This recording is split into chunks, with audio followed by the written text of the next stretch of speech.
Tem expat-regeling cabo vigente, pero essa aqui está outdated e mistura agora modernizar. Suma ng quadro de expat-regeling, donador de trabalho por dar certo benefício na sua profissional, na seu empregado, também quer adquirir expertise de afo. E de caso aqui nós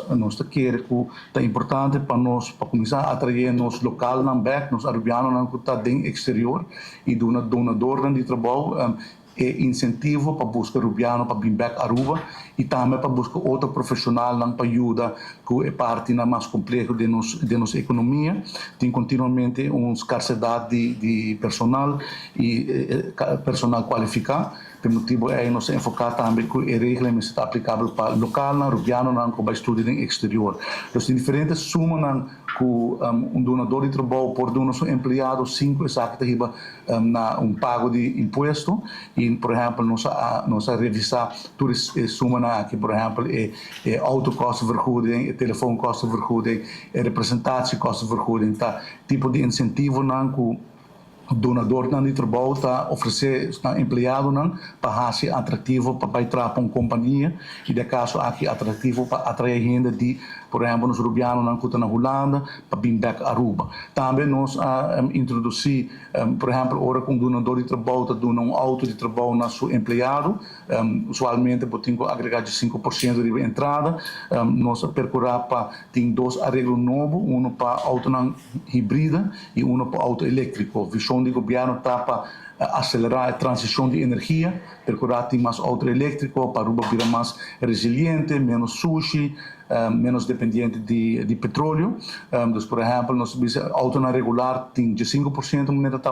usual, mas para auto elétrico tem 10% e auto EVs está 5%. Está sendo mais atrativo para um donador de trabalho, por exemplo, agora que vai oferecer a seu empregado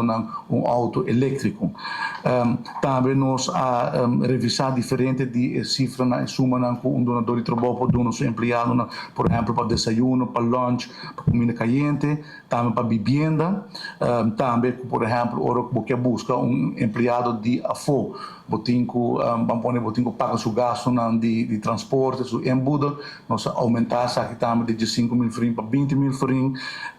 nós procurar para agora que donador de trabalho por donar seu empregado sign-off bonus, pois é por donar suma inicial, por exemplo, para atrair para bring back,